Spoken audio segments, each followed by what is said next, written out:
Here's Stephen in Somerset. Go on, Stephen. Hello, George. Hi. Good evening. Good evening. You're quite right about the government sending these people to this extra longer sentence in prison. It's going to cost a fortune, an arm and a leg, and they will come out heroes, and the situation will get worse. George, you're a religious man. You must read your Bible. The answer's in there as plain as the nose on our faces. They need to be punished. These are undisciplined criminals. They've got generals and lieutenants out there. The generals have been winding them up, and the lieutenants have been carrying out the orders. They know it was wrong to even take a bottle of mineral water. They're criminals.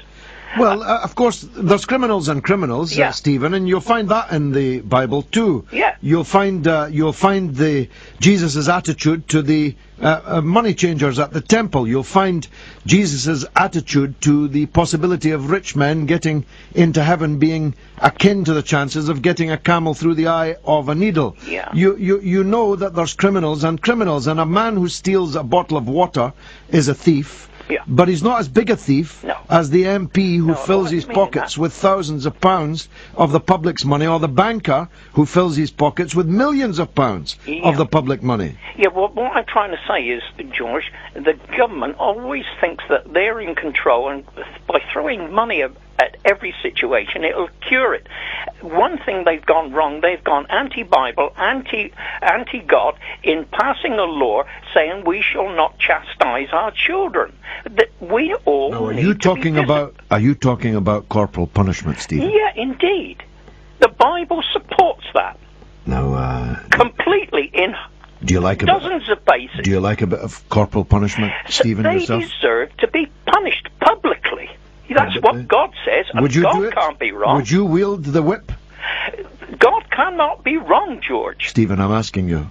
Would you do God's work and wield the whip yourself? I believe they should be publicly flogged. And would you do the flogging? I would advocate that, George. I kind of thought you would, Stephen. I kind of thought that you would. Here's Aaron in Ramsgate, the aforementioned. Sorry to keep you waiting, Aaron. Hello there, George. Hi. My point of view is, these looters should feel the full force of the law, and there should be no exception whatsoever for whatever they took or anything, because we've got the world looking at us with the Olympics coming up. So what right have they got to go out looting because they're poor or whatever? It's disgusting what I saw in the news the last couple of days. I mean, like I said, the world is looking at us. We've got to come down strong with these people. Well, I think, first of all, you're lingering under a misapprehension that the world is looking at us. The world's got more than enough problems on its own hands. Secondly, you say the full force of the law, but what's happening is actually more than the full force of the law. That's why so many people are anticipating that the appeal court will do as it did already today. I said that she'd stolen a cardigan, or received rather, handled a stolen cardigan. In fact, the mother of two handled a stolen pair of shorts. She did not riot. She did not loot. She was asleep during the riot. But she got from a rioter a pair of shorts. She's a mother of two, and she's been sent to prison for 5.1 months. Now, if the world is looking at that, they won't know whether to laugh or cry, because that's not justice, that's just stupidity. You're taking a mother away from her two children, you're costing yourself £2,000 a week for 20 weeks to keep her in prison for receiving a stolen pair of shorts.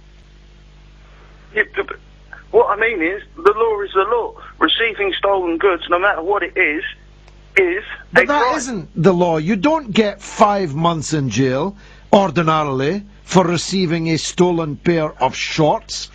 Listen to yourself, man.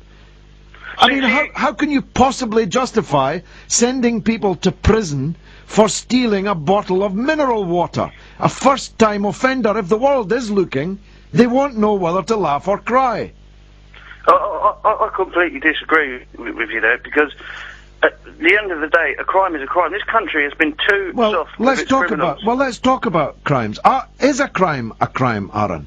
What did the bankers get the full force of the law? a completely different subject. Why is it a completely different subject? Did the MPs get the full force of the law? Did Hazel Blears get the full force of the law? So, some of the MPs are now receiving what they deserve. Well, that's arguable, but there were hundreds of MPs who were filling their pockets, not with bottles of mineral water, not with stolen shorts. Some of them were handing back to the taxman cheques for thousands and thousands of pounds that they should never have claimed, and went on to continue sitting in the government. Did they get the full force of the law? Why are you so keen on poor people stealing small things getting the full force of the law, yet you're here defending bankers and MPs from not feeling the full force of the law, for stealing 100, 1,000 times more? I'm not defending anyone. Anyone who commits a crime should feel the full force of the law. Yeah, no but I invited you, but Aaron, I invited you to concur with me, and you declined on both counts. You tried to say that bankers is a totally different subject. You tried to say that MPs were punished by the full force of the law, when you actually know in your heart that they didn't. Did not break the law. Well, the law in that case is an ass.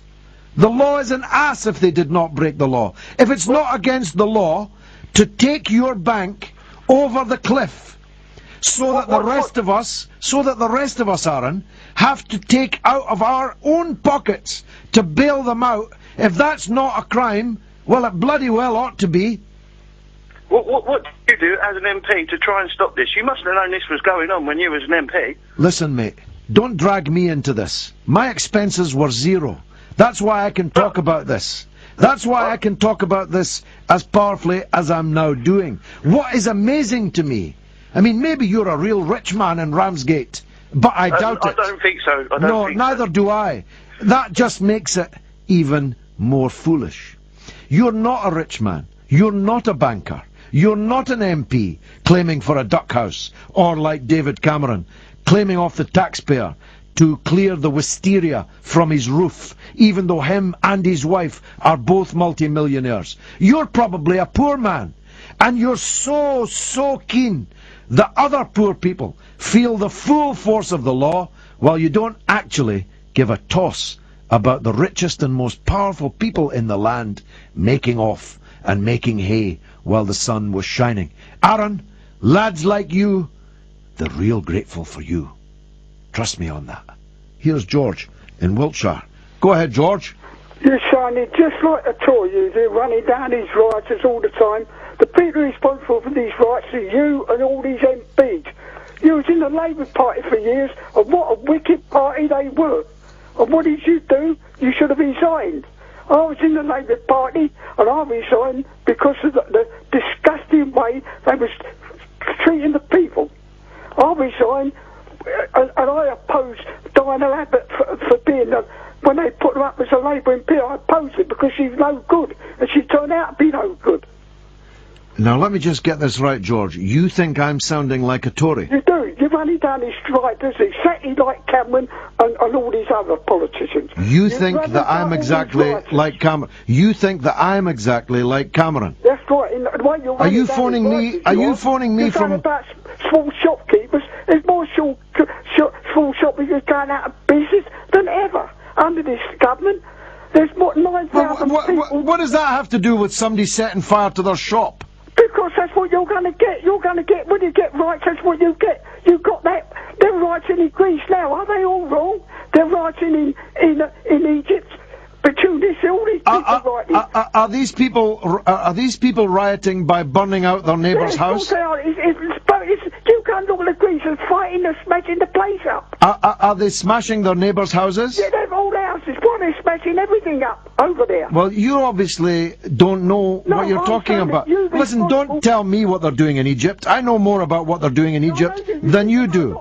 I can assure you that there's nobody in the revolution in Egypt trashing their own neighbours, stealing from the small, tiny shops in their own neighbourhood. There's nobody in the revolution in Egypt destroying the motor car of the guy next door.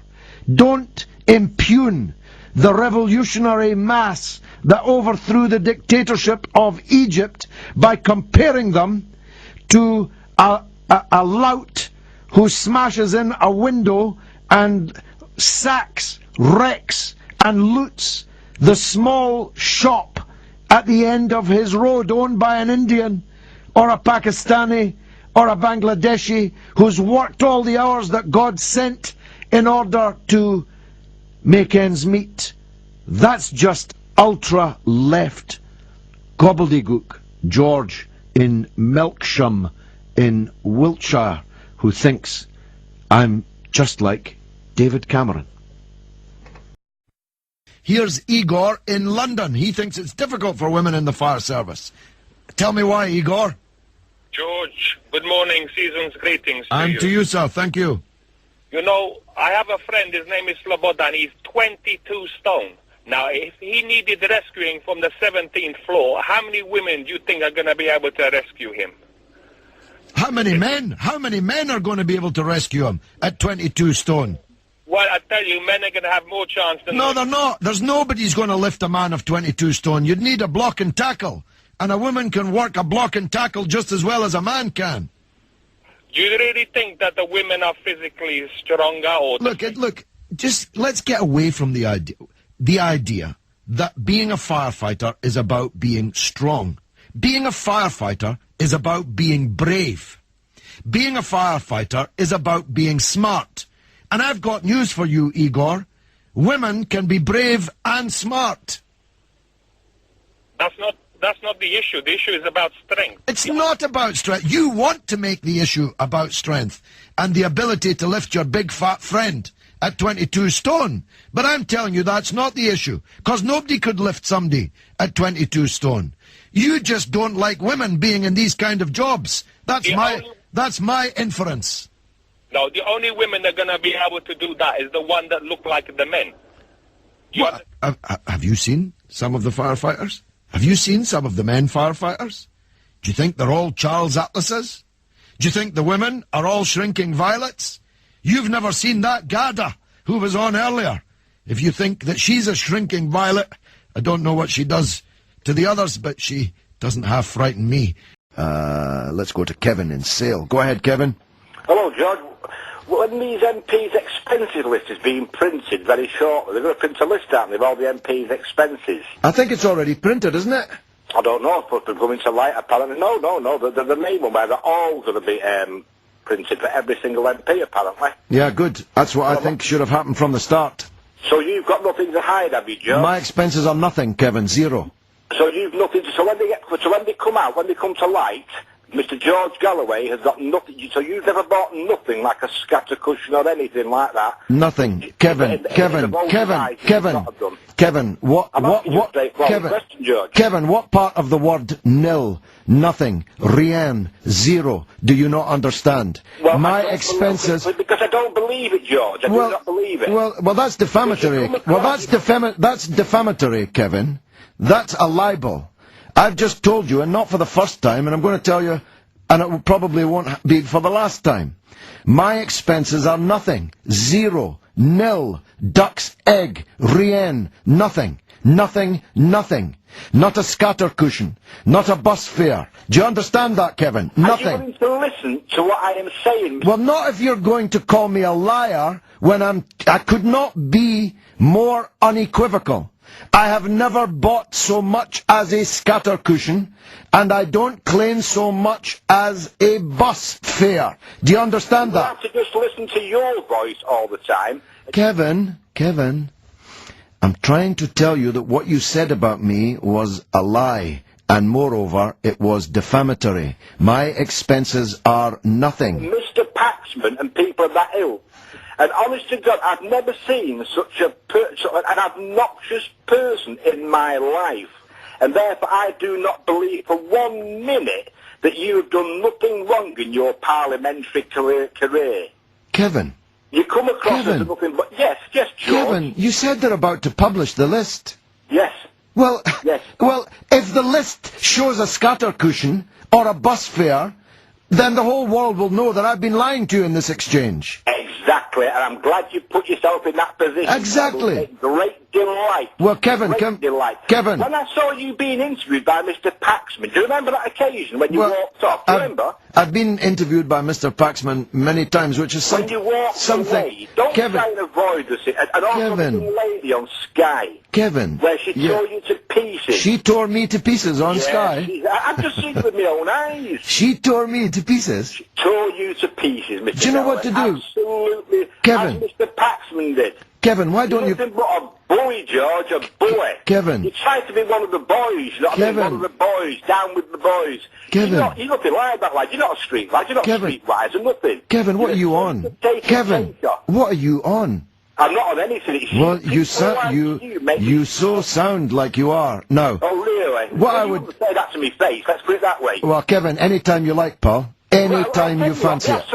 Anytime you like it. I'll tell you what, George, I'll do it on air now, right? Kevin. That celebrity boxing thing, I'm the same age as you. Well, Kevin, if you're the same age as me, if you're the same age as me, Kevin, anytime you like, pal. Anytime you fancy it.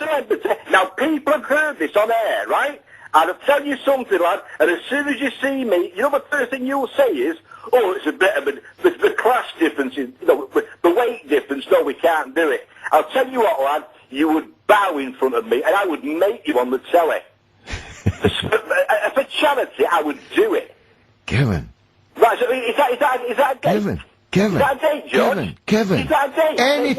Kevin, anytime you like. Anytime. Just identify yourself to me. You're the man in the know, right? Just my details. Kevin, anytime you like, anywhere you like, anytime you like. No. Can we go back to the? Have you hung up? No. Okay. Now let's go back. Kevin, let's go back to the subject that you called up. Hey, I'm interested in what we've just arranged, because I will not drop this now, and I hope as a member of the Kevin, you're going to have a heart attack. Kevin, you're going to have a heart attack here, sir. I hope there's somebody there from the press that's got this, and they can be welcome to ring me up and bring me down to that studio in front of you with the cameras and let me see you talk so big then. Kevin. The charity, lad. Kevin, can we go back? You can do what you want, lad. Let's go back to the subject that you phoned about.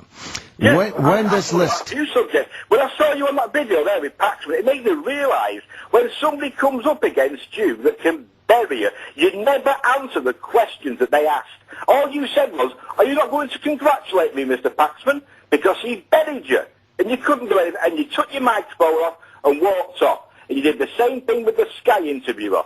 Well, I was going to mention to you that if you go to YouTube in that Sky interview, you'll find that more than 2 million people have viewed it. And if you review the comments, you'll find that you're the only person on the earth who thinks that the woman on Sky News tore me to pieces.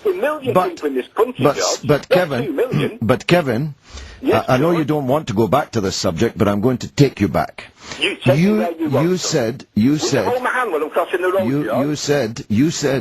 said, Kevin. You said that I was a liar. When I said that. I'm a coward as well, George. Kevin, you're going to have a heart attack, son. Have you got a wife sitting next to you? I don't need a wife, George. I've got a harem of women if I need them. You've got a harem of women if you need them. Well, I don't have to lick a glass of milk when a woman tells me to do it. Well, I don't know what I've really got under your skin. Because I can't stand your voice. I can't stand your comments. Why are you listening to me then? I can't stand you as a human being. Why are you listening to me? How are you allowed to pontificate on this radio? Why do you listen to it? Why do you listen to it? Class is this great, big, tough, hard man that sticks up for all the, the Muslims and all that. You're nothing. You're a taper. Why are you listening to me? Pardon? Why are you listening to my show on a Saturday night? I'm not listening to it. I was told to listen to it. Because people know me for what I am. I'm not listening to it, says Kevin, on my radio show.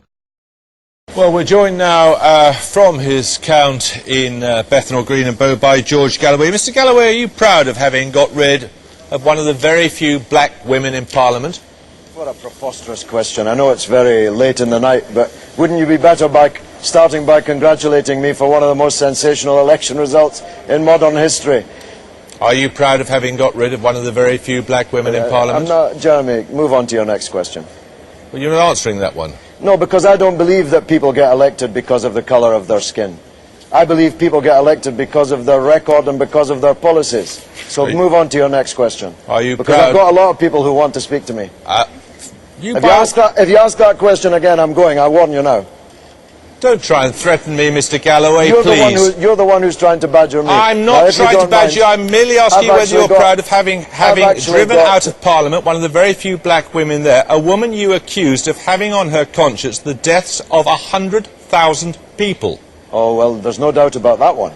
There's absolutely no doubt that all those new Labour MPs who voted for Mr. Blair and Mr. Bush's war have on their hands the blood of 100,000 people in Iraq, many of them British soldiers, many of them American soldiers, most of them Iraqis, and that's a more important issue than the colour of her skin. Yes, because you then went on to say, including a lot of women who had blacker faces than her. Absolutely right, absolutely right. So don't try and tell me that I should feel guilty about one of the most sensational election results in modern electoral history because the person I defeated Mr. Galloway, that is a Nick woman Rainsford had you to a T when he said you were a demagogue. I'm sorry? Nick Rainsford. You know who I mean? Nick Rainsford, Labour MP? No, you've never heard of him? I've never heard of Nick Rainsford, no. What else haven't you heard of? Well, I've been in Parliament a long time. He was a parliamentary colleague of yours until very recently. Most of them just blend one into the other, Jeremy. They're largely a spineless, supine bunch. Have you ever heard of Tony Banks? Yes, I have, yes. Right, Tony Banks was sitting here 5 minutes ago, and he said that you were behaving inexcusably. You had deliberately chosen to go to that part of London and to exploit the latent racial tensions there. Well, you are actually conducting one of the, even by your standards, one of the most absurd interviews I have ever participated in. I have just won an election. Can you find it within yourself to recognise that fact? To recognise the fact that the people of Bethnal Green and Bow chose me this evening? Oh, we recognise it. Why are you insulting them? I'm not insulting them. Yes, I'm not insulting you. You are insulting them. They chose me just a few minutes ago. Can't you find it within yourself even to congratulate me on this victory? Congratulations, Mr. Thank Galloway. you very much indeed. How do you propose to use your time in... Oh, I see. It's another occasion of you not wanting to talk to someone who doesn't agree with you. Actually, Jeremy. All right. David Lammy, what do you make of Mr. Galloway? I think he's a carpetbagger who came down from Scotland to whip up racial tension in Tower Hamlets, and I think the sad thing for Tower Hamlets is it's the poorest constituency in London, and he has inherited now the most divided and polarised But he has got a point when he says there were a very large number of people, a majority as it turned out, who took his view of the Iraq War as opposed to Una King's very loyal view of the Iraq War. I accept that across the country, in some constituencies in London and the South East, people have protested against the Iraq War.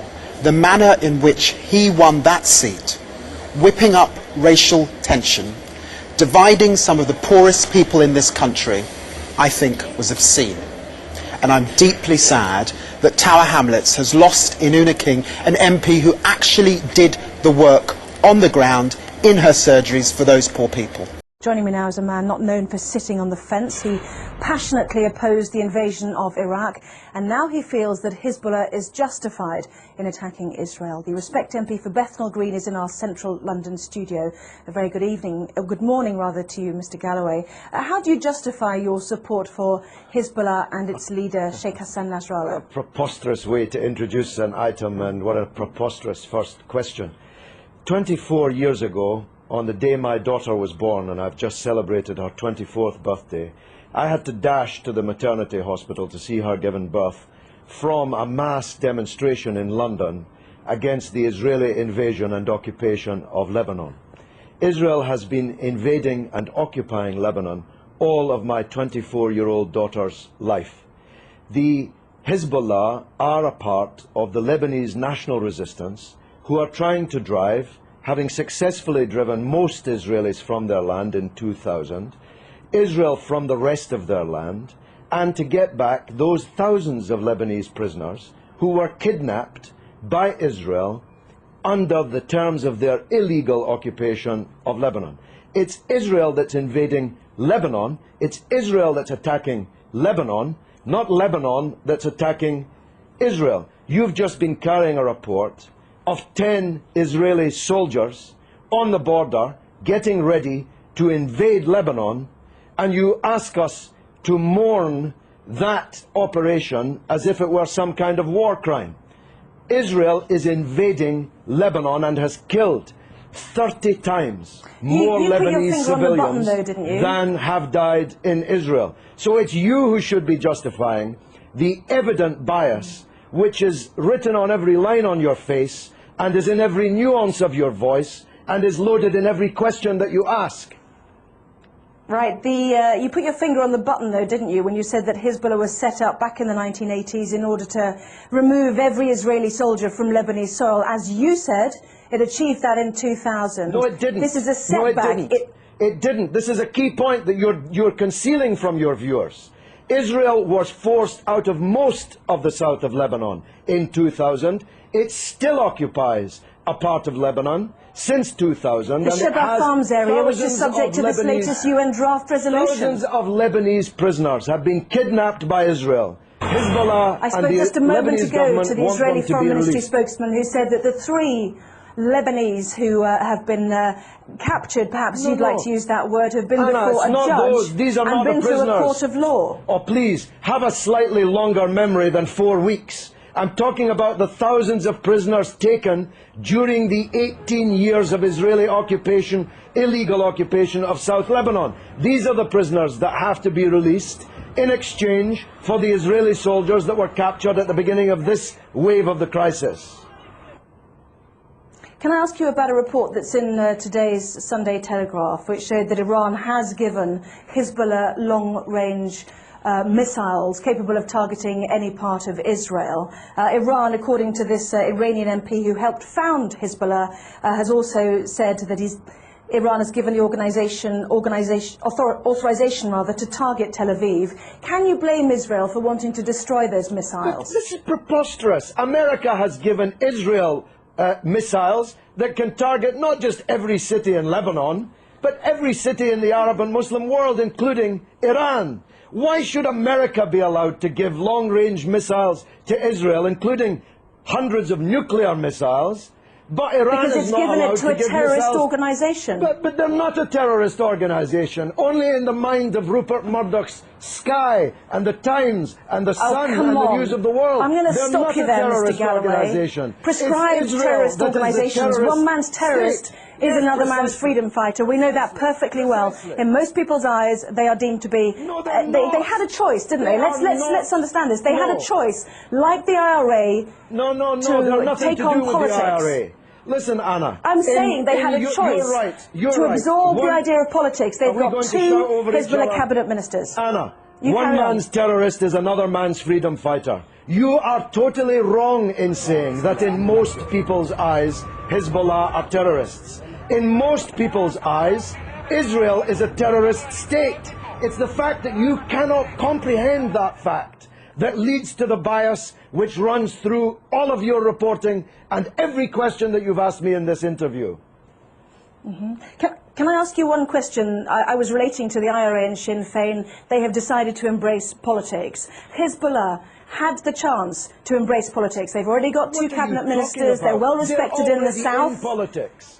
They are. That's what I'm saying. If you listen to me, I'm saying they've got 2 cabinet ministers already. They had a chance to do that. Why did they need to capture and kill Israeli soldiers on the border? Surely that sets back their ambitions to be a political force inside a democratic Lebanon. Look, because Israel occupies their country and holds thousands of their compatriots as kidnapped hostages in their dungeons. It's really very simple, except if you think only in a clock that goes back 4 weeks.